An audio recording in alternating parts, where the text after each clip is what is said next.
Hello, welcome to my shop again. I've got a friend that's helped me out. He happens to be a avid fisherman, and he is heading a group that's trying to help protect the Brook trout here in a local Boardman River. And so I'm going to do this for him with a two-part series. This is going to be one I'm going to do the turning first, and then this part two is I'm going to do the embellishment on the little brookie here. Okay, let's get started.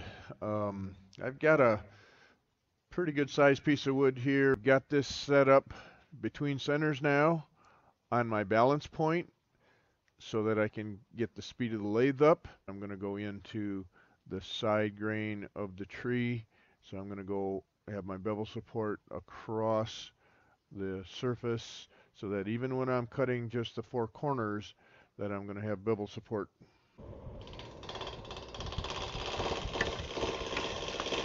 Here I'm cutting the side grain fibers.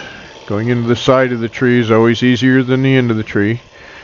Sorry about that lower camera is wavering there. The chips are going straight up and hitting the camera, which is on a boom, and it's moving a little bit, but I think it's not going to make you dizzy. These cuts are really easy, no stress on my body. All the lathe and the tools are doing all the work.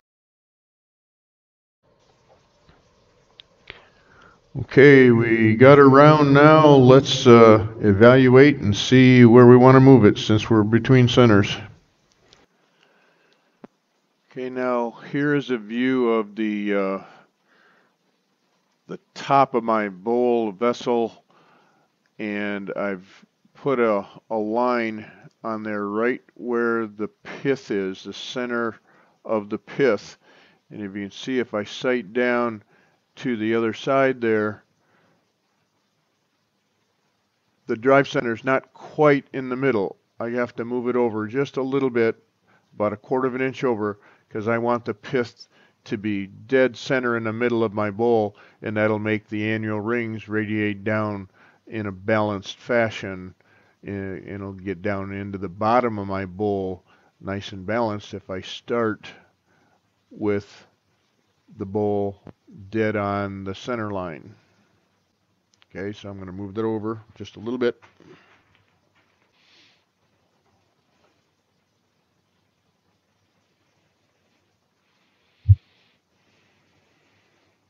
The second thing that I'm going to do is line up the pith so that it's parallel to the table. And so we're going to look at the annual rings here. I can't see the pith here. The pith is gone, but I'm just going to make a mark on that annual ring, and we'll compare it over here, say to maybe this annual ring. Okay, the pith is actually gone. But now if we line those up or point at them here, I'm going to line up this one, compare it to that one. Uh-oh, I'm a little bit off. So now I'm going to tilt this a little bit to bring that back down. So I'm almost a ½ inch off here. I'm going to move my tailstock about a ¼ inch over, and that'll tilt this whole piece so that the axis of the pith is now parallel to the table when I finish my bowl. So I'm going to move it that way, move the wood that way a little bit. Okay.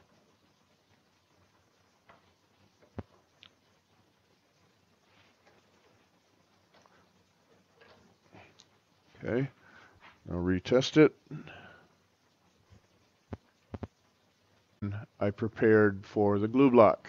I'm not going to use a chuck. A chuck would be a weak link here on a piece this big especially. So I want to use a glue block, and I want to use all of the wood too. I don't want to waste away any of this, so a glue block is going to give me access to the entire thickness of the piece. So this is just a little concave here so that the glue line is going to seat right in here on the outer rim of it, no hump in the middle.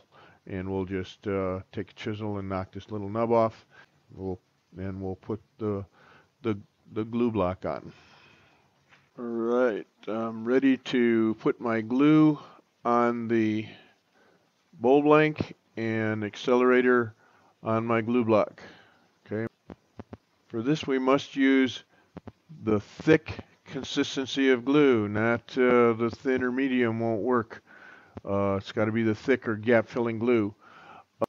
A little public service announcement here. Starbond is a good company. It supplies glue.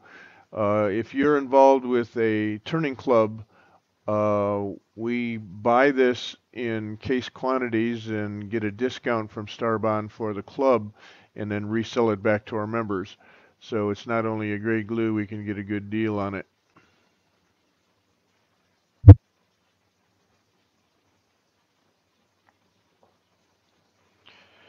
I'm going to put a good thickness of glue on here, the gap-filling glue all around the edge where it's going to shoulder. Off camera now, I'm going to put the accelerator. The accelerator is going to go on the glue block, and then we'll put them together, get this good and saturated. And done deal. It just takes about 2 minutes for that to cure now. I'm on my glue block now and securely held. And so let's just true this up.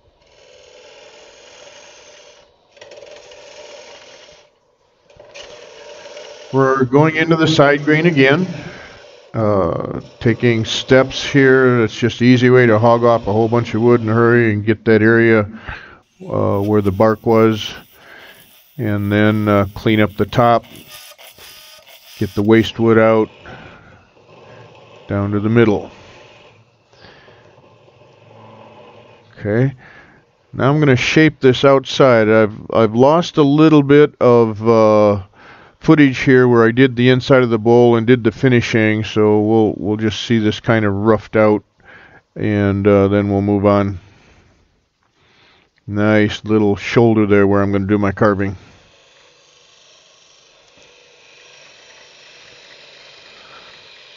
Now around the bottom, let's just get rid of some of this waste wood first. Again with the push cut right into the side grain fibers, really easy, no effort. Just fingertip control here, not really any stress. And I'm going to lower the handle here, and I'll lower the handle on a pull cut. The pull cut is going to slice the fibers cleanly downhill from the foot to the rim is supported fibers.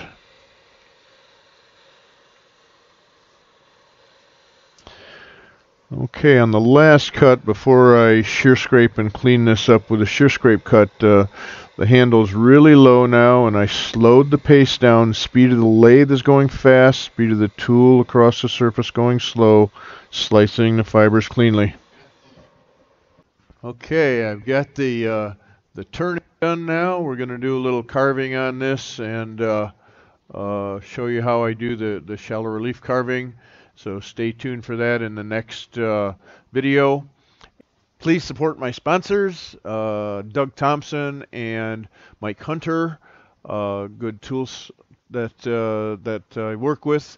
And I've got a new sponsor, Starbond CA Glue has come on board. And stay tuned for the next video coming up soon. Will be the carving and the embellishment of the little brookie on the side of the vessel. So subscribe on your way out. If you're not a subscriber, you'll get a notice from YouTube when I post new videos. Thanks for watching. Stay tuned. We'll see you again next time.